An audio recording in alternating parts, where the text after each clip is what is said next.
Letter from Alistair Hume about the panel Alistair Hume and family and Frank made for Gary Palmer. This is a difficult panel to explain. I met Gary in London 1989 and I didn't know he was HIV positive at this time. He was one of the best looking men I'd ever seen. He was young, attractive, vibrant and totally unaware of the effect he had on other people. Over the 3 years I got to know him pretty well, not in the biblical sense, I might add. He was for a while one of the youngest people I had known that succumbed to AIDS. He fought all of the way, without attitude or rancor to others.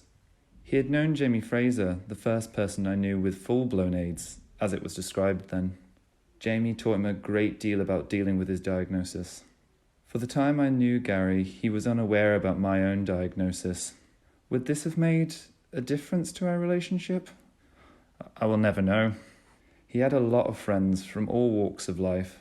His funeral service is probably the most difficult I've ever been to.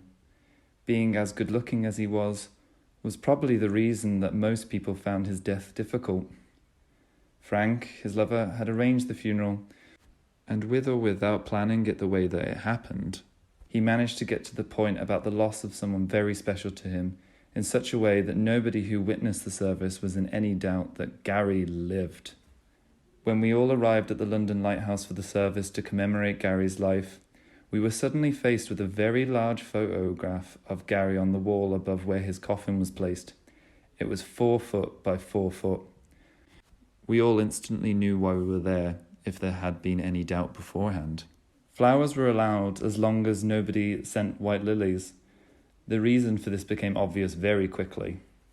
On top of the coffin there had been placed chicken wire with greenery and blue cornflowers threaded throughout it. On every seat there was a white lily, which halfway through the proceedings we were expected to place and thread through the rest of the floral tribute.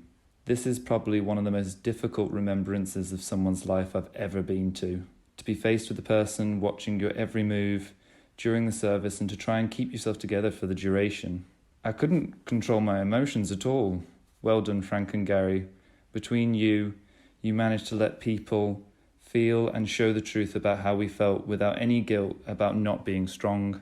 All this made a major impact on my life and how I should treat other people when my time came. Thank you both. I must also mention the other reason I found this one of the most difficult experiences of my life. Gary had a brother who looked just like him. Before we went into the Ian McKellen room, where all the appreciation of Gary was held, I was having a cigarette with friends and just happened to turn round at one point to look at the main entrance to the lighthouse. And I saw what I thought was Gary. I was wrong. It was his brother. I cannot put into words how I felt, except to say, I'll never forget how I felt. This experience helped me to focus my life, and I thank Gary, Frank, and the Palmer family for including me in the celebration of Gary's life. The panel I've designed reflects the lighthouse experience from my point of view. I hope that other people can understand how I felt at that time. Gary's picture, plus the flowers and the sentiment, are very important to me and help me continue in my own fight with AIDS. Dear Gary, I love and miss you. Alistair.